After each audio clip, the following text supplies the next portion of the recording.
Gaetz, the biggest firebrand inside of the House of Representatives. You're not taking Matt Gaetz off the board, okay? Because Matt Gaetz is an American patriot and Matt Gaetz is an American hero. We will not continue to allow the uniparty to run this town without a fight. I want to thank you, Matt Gaetz, for holding the line. Matt Gaetz is a courageous man. If we had hundreds of Matt Gaetz in D.C., the country turns around. It's that simple. He's so tough, he's so strong, he's smart, and he loves this country. Matt Gaetz. It is the honor of my life to fight alongside each and every one of you. We will save America. It's choose your fighter time. Send in the Firebrands.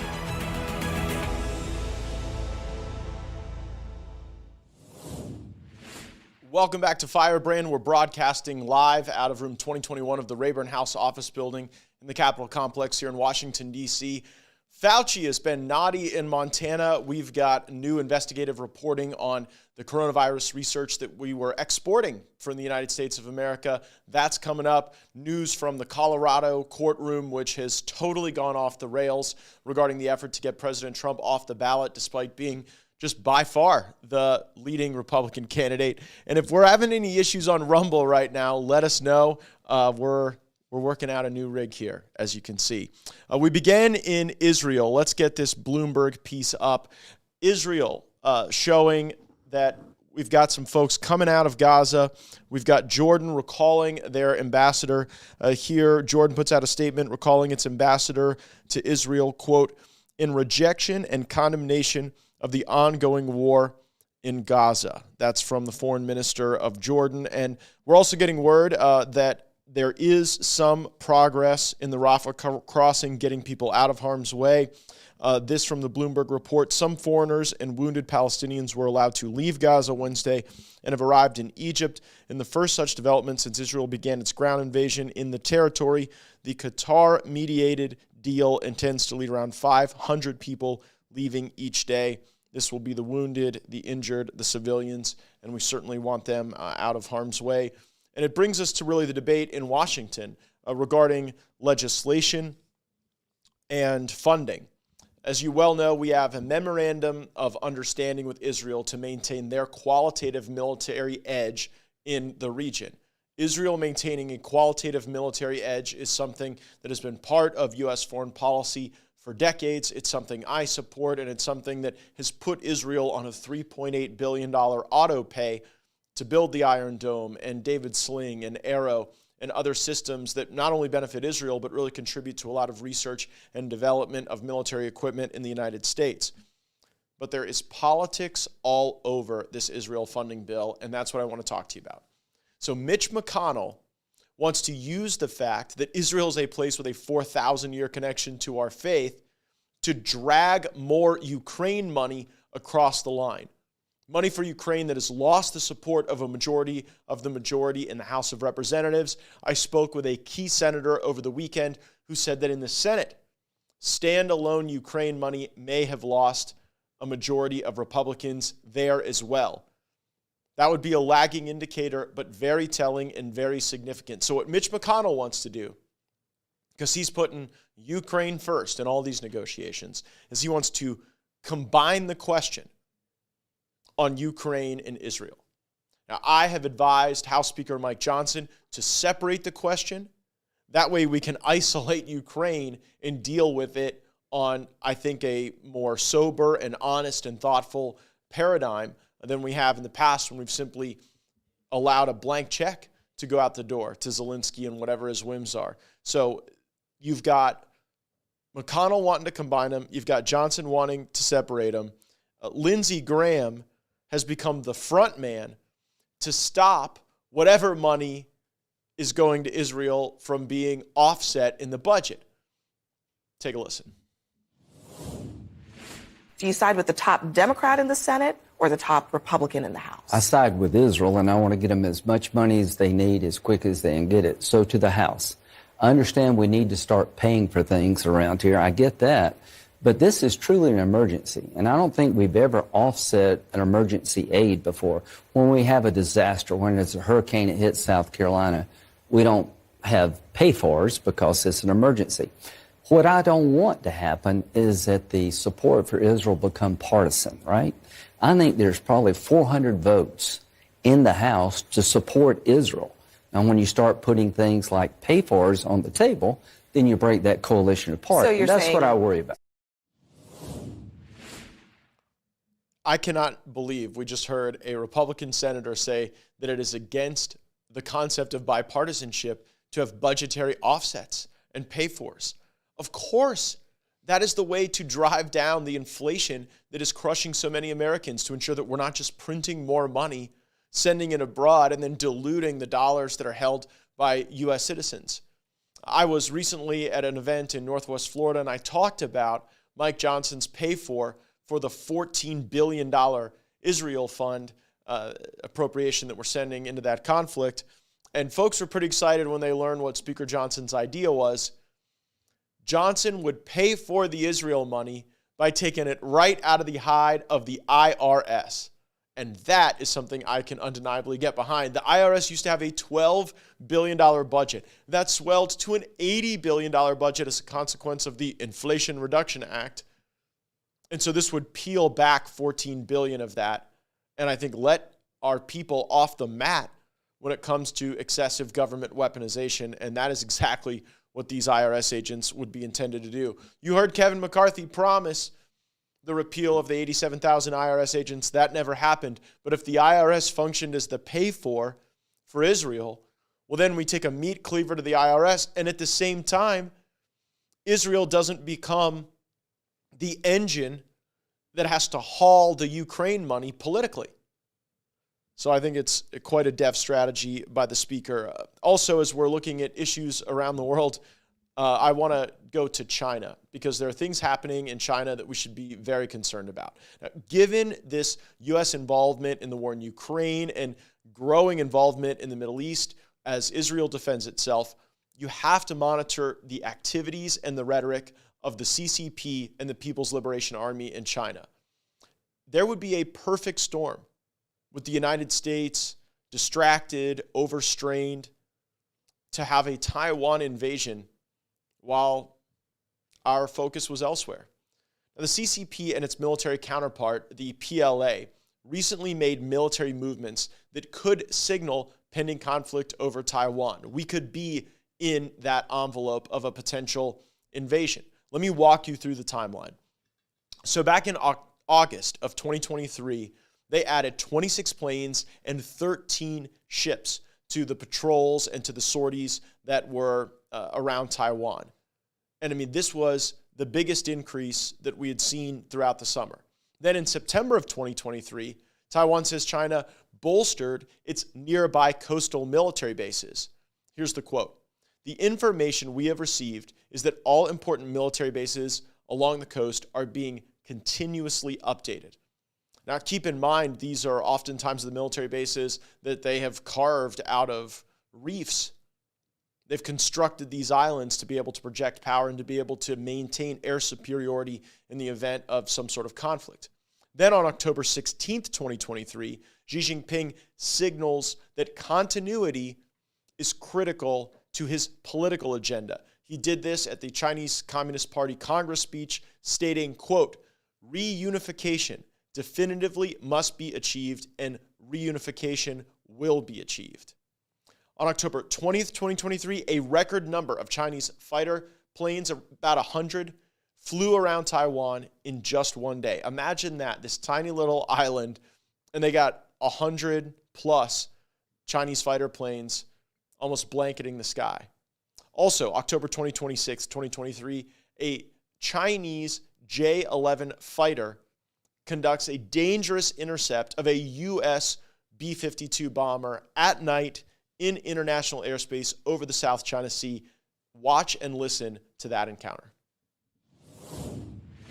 the U.S. military has released video of yet another Chinese fighter jet harassing and flying dangerously close to a U.S. military plane. Officials say this happened Tuesday over the South China Sea, the Chinese jet coming within 10 feet of the American B-52. The Pentagon says the Chinese military has made similar reckless maneuvers on U.S. planes more than 180 times in the past 2 years. China claims most of the sea as theirs, but the U.S. Now, all of this is going on seemingly in a very short period of time. Also, late October, you get the Chinese moving the Shandong carrier strike group into the Bashi Channel, entering the Western Pacific adjacent to Taiwan. This is the Chinese aircraft carrier system that they would use to project power and to maintain air dominance. Then, on October 30th, 2023, the vice chairman of the PLA said that an invasion and a war on Taiwan would be, quote, just and legitimate.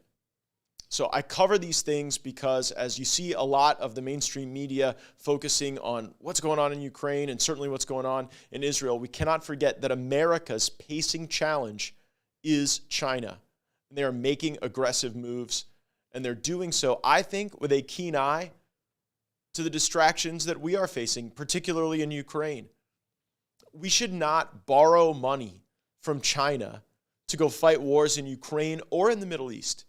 And fortunately, Speaker Johnson has given us the ability with these offsets with the IRS, so we don't have to do that. I think as China sees us borrowing more money from them, they see us as weaker. They see us as more conquerable, and they see us as less likely to prohibit their ambitions in the South China Sea, and certainly as it relates to Taiwan. I want to deal now with matters closer to home and here in the House of Representatives. And I couldn't help but notice how here in the last few days, the New York Times has really moved. I mean, they have really proliferated their viewpoint about the changes we've made in the House.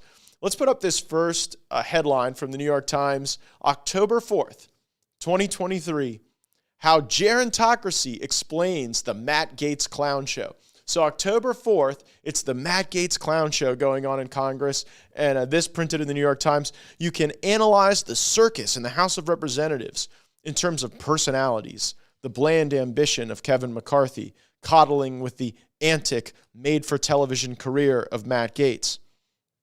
What they have in Matt Gaetz, who in his own way is truth-telling when he criticizes the can-kicking style in which McCarthy has tried to negotiate between his own members and the Democrats, or when he tells reporters gathered for his performances that the leaders of both parties are custodians of American decline.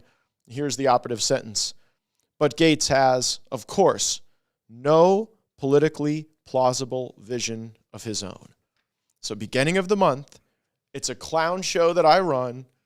What I'm saying about spending and the need to reform Congress, those are all performances, and I have no vision, no opportunity for success.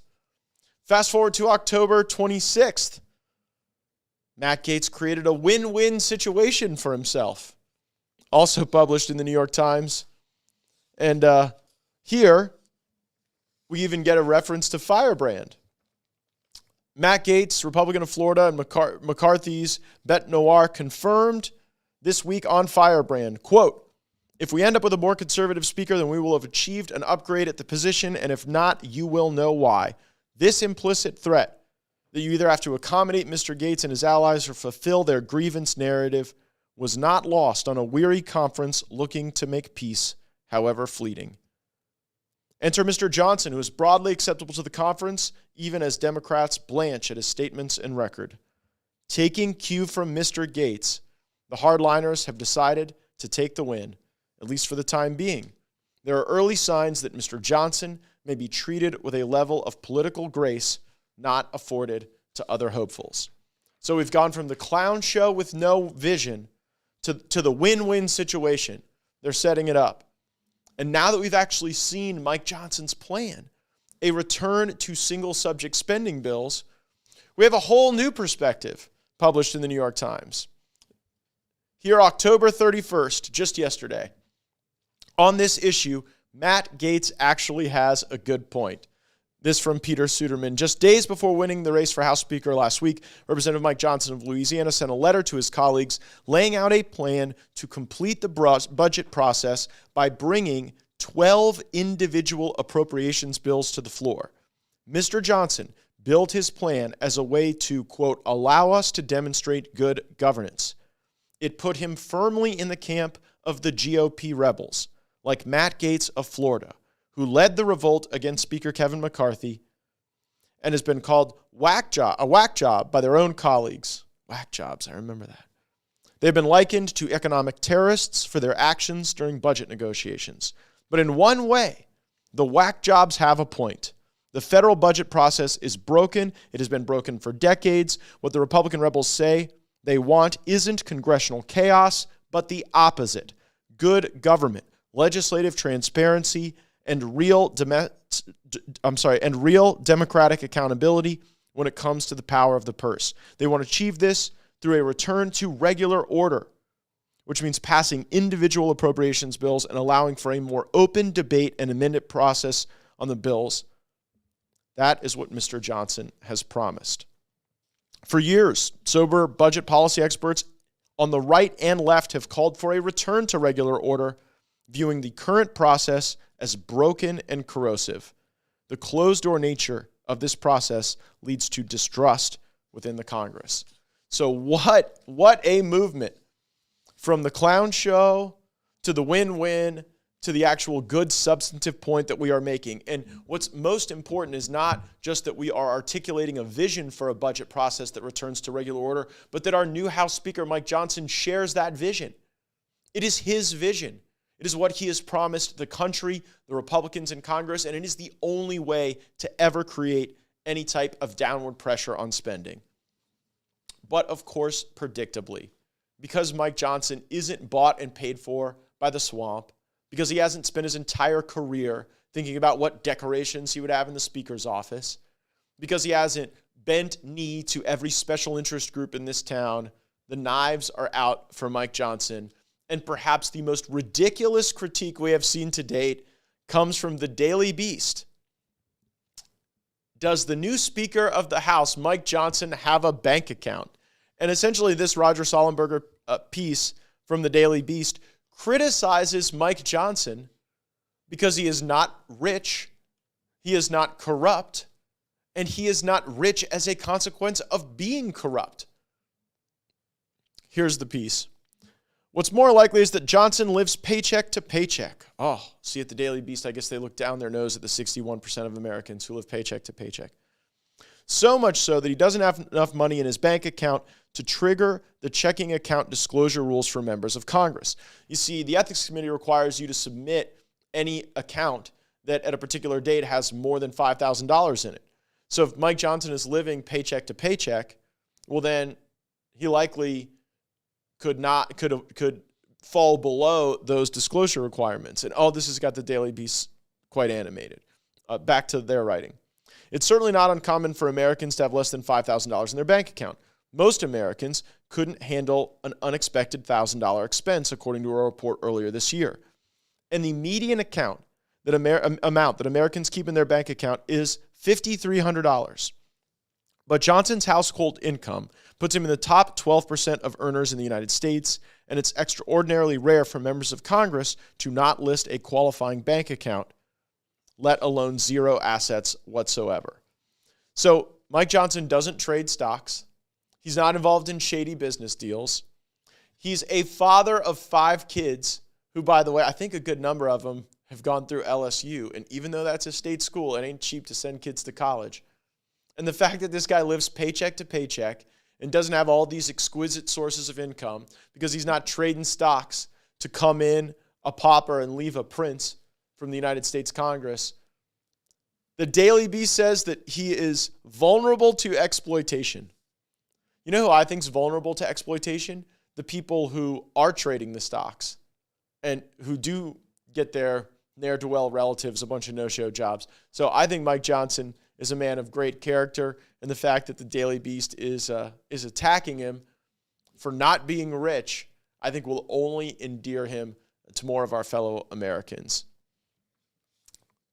We also today want to give you an update from the Colorado courthouse. Now, in Colorado, you're seeing a play that Democrats tried previously in Georgia when they tried to get Marjorie Taylor Greene disqualified from the ballot because they didn't approve of her language or rhetoric or behavior leading up to January 6th. You know, we have elections in this country where the voters are supposed to be empowered to make the decisions about who governs them, not some judge deciding that in their eyes, someone isn't worthy to stand for election.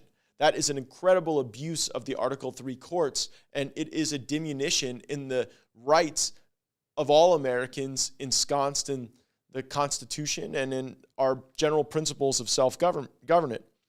So this decision in Colorado is going to be made in a courtroom on a petition from Colorado voters to exclude Donald Trump from the ballot. To just say as a consequence of January 6th, people in Colorado shouldn't be able to vote for him. And of course, they've chosen Colorado with the hopes that they would get a biased liberal judge to set precedent that they would then carry to the states that really matter. And it just turns out that in Colorado, the leftists who want to limit your choices in an election got exactly the judge they wanted.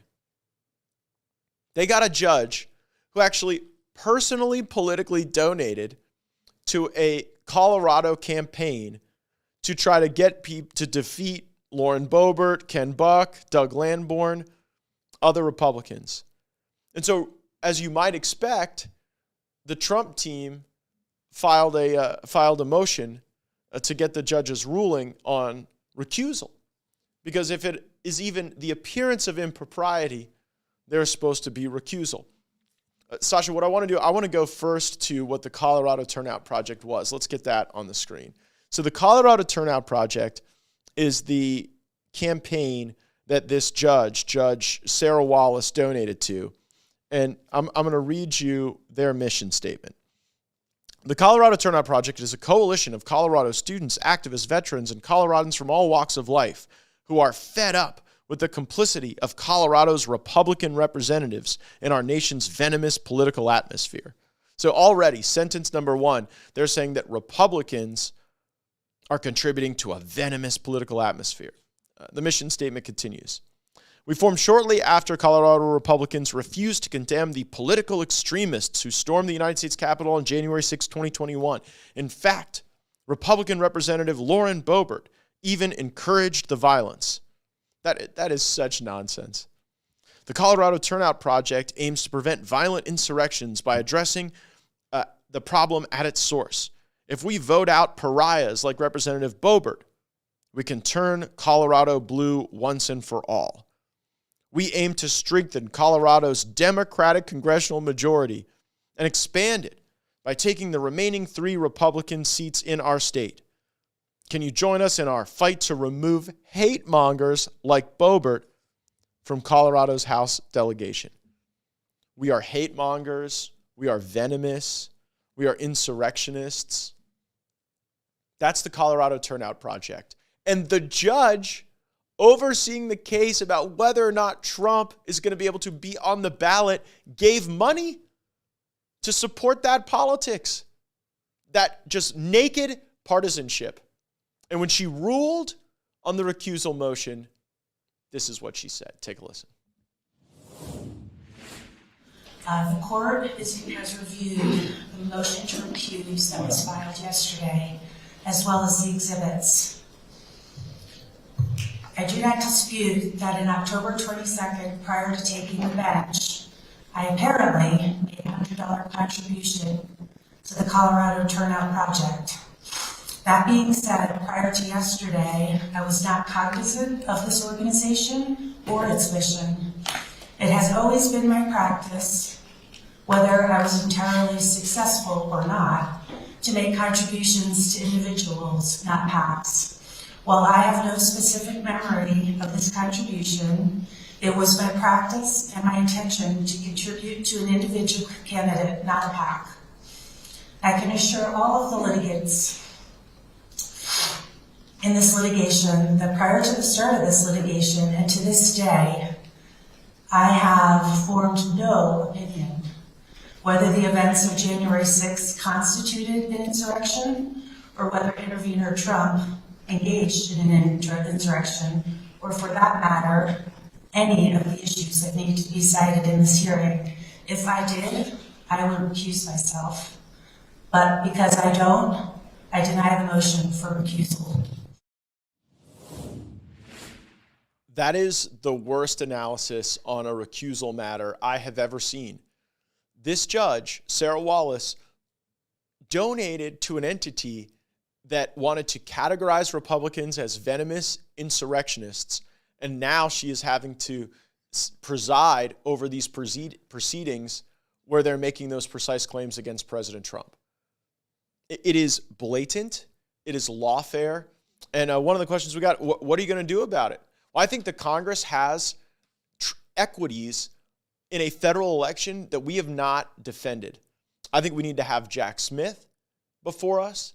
I think that we need to pass legislation to protect the rights of voters from out-of-control judges and proceedings like you just saw there in Colorado.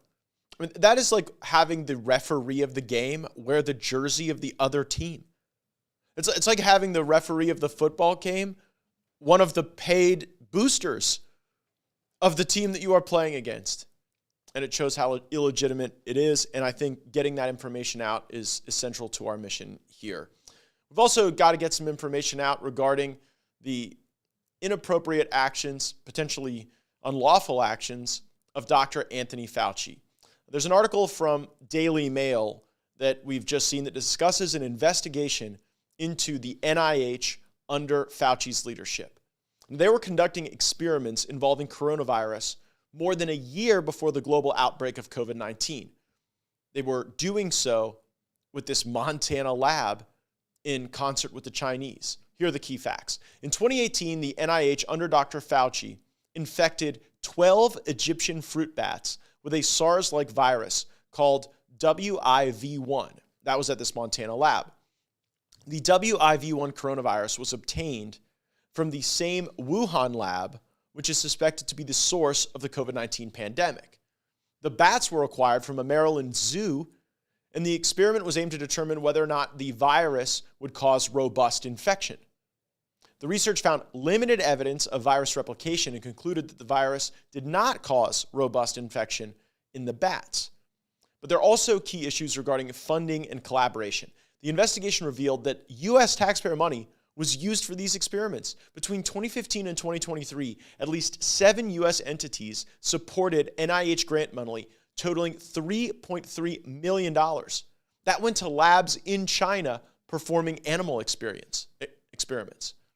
The research was a joint venture between the NIH's Rocky Mountain Laboratories and the Wuhan Institute of Virology, specifically with their collaborator Ralph Barrick at the University of North Carolina. This has not come without substantial concerns and criticisms. The investigation was brought to light by a campaign led by a group called the White Coat Waste Project. They aim to stop American tax dollars from funding dangerous experiments that involve animals. White Coat Waste's founder says, quote, "Our investigation has uncovered the real-life horror story of how a shady roadside zoo curated experiments with an NIH animal experimenter and shipped off bats to a deadly government virus lab overseen by Dr. Fauci, which infected coronavirus that came from the Wuhan lab." The zoo from which the bats were sourced, the Kakatan Wildlife Preserve, has had a history of animal welfare violations. The public has responded to this information. The White Coat Waste Project is now using the Freedom of Information Act to request more details about these particular experiments. And of course, we will follow those as well. And this is why the individual single subject spending bills now are so important, because it gives us the opportunity to go program by program, line item by line item, to find where we're engaging in these inappropriate foreign collaborations, to force votes on them, to root them out. And you know what? There'll be times when we lose the votes. And when we do, maybe we need to be replacing the lawmakers who aren't putting the needs of our people first and who aren't serious about the impact of this federal spending and the deficits and the debt and the ultimate impact that that has on inflation. There's a lot more coming up this week. We've got our single subject spending bill on the Department of the Interior. So I'll be breaking down some of the provisions of that. You are going to be shocked at some of the ways we spend money in the Biden administration through the Department of the Interior. It is nowhere near what you think, and we're going to be exposing it, forcing votes on it. And we're glad you joined us. Make sure you're subscribed to Firebrand. For those of you who experienced some technical difficulties on our Rumble platform, we apologize. We got a little bit new setup here, so hang with us. Join us again for Firebrand. Roll the credits.